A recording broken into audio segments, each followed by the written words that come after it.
हरिओम. अवधूत चिंतन श्री गुरुदेव दत्त श्री स्वामी समर्थ. रिलिजियस काकू या आपल्या चॅनलवर तुमचे मनापासून स्वागत करते आणि व्हिडिओला सुरुवात करते. तुम्ही या चॅनलवर नवीन असाल तर लाईक, शेअर आणि सबस्क्राईब करायला विसरू नका. तुमचे एक लाईक आणि सबस्क्राईब आम्हाला पुढे जाण्याचे बळ देते. चला तर व्हिडिओला सुरुवात करूया. बघा, आपल्या संस्कृतीमध्ये प्रत्येक जीवामध्ये परमेश्वराचा अंश मानला जातो. म्हणून कोणत्याही जीवाची आपण सेवा जर केली तर त्याची आपल्याला पुण्य प्राप्त होत असते. अनेक लोक बघा, गाईला चारा घालतात, पक्ष्यांना दाणे-पाणी करतात आणि म्हणजे भटक्या जनावरांना सुद्धा म्हणजे काहीतरी आपण पोळी म्हणा, काहीतरी चारा-पाणी देतच असतो. तर हे आपल्यासाठी फार पुण्य प्राप्त होत असतं.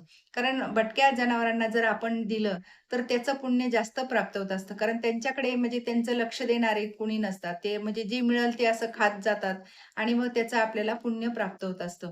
तर बघा म्हणजे बऱ्याच जणांकडे कुत्रं सुद्धा असतं. तर बाहेरचे कुत्रे जे आहेत, त्याला आपण जर बिस्किट घातलं, तर आपल्यासाठी किती त्याचं पुण्य प्राप्त होतं आणि किती आपल्याला त्याचे कृपा आशीर्वाद प्राप्त होतं. तर आजच्या आपण व्हिडिओमध्ये ते बघणार आहोत. तर व्हिडिओ शेवटपर्यंत नक्की बघा. तर आपल्या जीवनावर जर काय परिणाम होऊ शकतो, कारण आपण जर बिस्किट त्यांना दिलं, तर त्याचं आपल्याला पुण्य प्राप्त होतं. आणि बरेच जण असं करतात, की म्हणजे घरातले बांधलेले असतात त्यांना तर सोय असतीच, पण बाहेरच्यांना कोण देणार? तर मग आपल्यासारख्याने आपण ती बाहेरचे जे कुत्रे असतात त्यांना आपण रोज नित्यनेमाने जर बिस्किट, पोळी जे काही आपण त्यांना देता येईल आपल्याकडून यथाशक्ती, ते आपण त्यांना दान करायचं आहे. ते त्यांना खाऊ घालायचं आहे. म्हणजे नुसतं टाकलं की ते बरोबर खातात आणि ते आपल्याला मग कृपा आशीर्वाद प्राप्त करतात. तर आध्यात्मिक दृष्टीतून विशेष म्हणजे असं मान्यता देखील आहे, की आपण कुत्र्याला जर आपण काही दिलं, तर आपल्यावर राहू, केतू म्हणजे आपले जो काही ग्रहमान आपले जे काही खराब झालेले असतील, तर ते सुद्धा ग्रहमान आपले चांगले व्हायला लागतात. आणि जेव्हा राहू आपला ग्रह अचानक जर बिघडले, तर आपल्यावर संकटे येतात. तर हे संकट येऊ नये आणि हे संकट आपले कमी व्हावेत, यासाठी आपल्याला कुत्र्यांना बिस्किट जे काय तुम्हाला टाकता येईल ते टाकायचं आहे. कारण जेव्हा राहू ग्रह जर आपला चांगला असेल, तर आपले संकट वगैरे आपल्यावर येत नाहीत. आपल्या ज्या काही अडी-अडचणी घरामध्ये, जे काही कामामध्ये अडथळे असतील, ते सुद्धा येत नाहीत. कारण कुत्रा हा भगवान कालभैरवाचा वाहन आहे.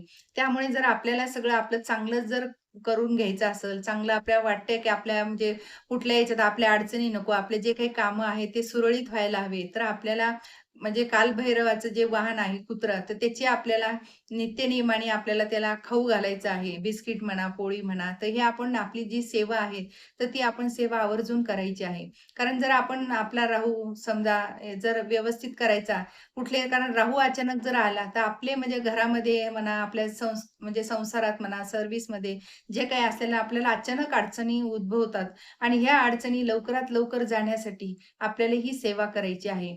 तुम्ही ज्या मुक्या जनावरांना, कुत्र्यांना तर द्यायचं, पण मुक्या जनावरांना म्हणजे गाईला सुद्धा तुम्ही चारा घालायचा आहे.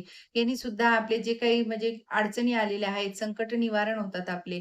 तर मुख्य म्हणजे मुक्या जनावरांना तुम्ही आधी जे काही तुमचं राहू जर बिघडलेलं असेल, तर तुम्ही आधी मुक्या जनावरांना खाऊ घालायचं आहे. तेव्हा तुमच्या घरामधल्या अडचणी निघून जातील. घरामध्ये सकारात्मक वातावरण तयार होईल. आणि जे कालभैरवाचं वाहन आहे, तर त्याला तर आपण समजा कुत्रं आपलं तर कुठे कुत्रे आपल्याला दिसतात. तर कुत्रे म्हणा, गाई म्हणा, ही सेवा जर केली तर नक्कीच तुमचं जे काही अडचण, मोठ्यातली मोठी जी काही तुमची अडचण जी म्हणजे अडकलेली असेल, ती सुद्धा पूर्ण व्हायला लवकरच मदत होईल. तर तुम्ही जिथं तुम्हाला पक्षी दिसतील, तर त्या पक्ष्यांच्या तिथं सुद्धा तुम्हाला दाणे म्हणजे जे काही तुम्हाला धान्य वगैरे ते नेऊन ठेवायचं आहे थोडंफार. कारण ते जर जसं तुम्ही त्यांना धान्य ठेवलं आणि जसं ते धान्य खायला लागतील, तसं-तसं आपलं काम लवकर मार्गी लागतं. तुम्ही गाईचं ह्याचं सुद्धा पहा, जसं तुम्ही त्यांना चारा द्यायला लागताल, ते तुमच्या जितक्या मोठ्यातली मोठी अडचण असेल, तेवढं तुम्ही अडचणी आपल्या लवकरात लवकर कमी व्हायला लागतील. तर त्याच्यामुळं जे काही आपलं आहे, तर तुम्ही असा नियम करायचं, की दररोज आपल्याला थोडं तरी म्हणजे वाटीभर म्हणा, 1 चमचाभर तुम्ही पक्ष्यांना धान्य ठेवायचं आहे. जे काही तांदूळ ठेवता येईल तुम्हाला, बाजरी, ज्वारी ते पक्ष्यांसाठी ठेवायचं आहे. कारण जितकं तुम्ही ठेवताल, दान करताल मुक्या जनावरांना, तितके आपले कामं लवकर होतात. जे आपलं काही राहू आपल्याला अडथळे येत असतील राहूमुळे, ते सुद्धा आपले निवारण होतील. तर हे छोटे-छोट्या सेवा तुम्ही नक्की करून बघा.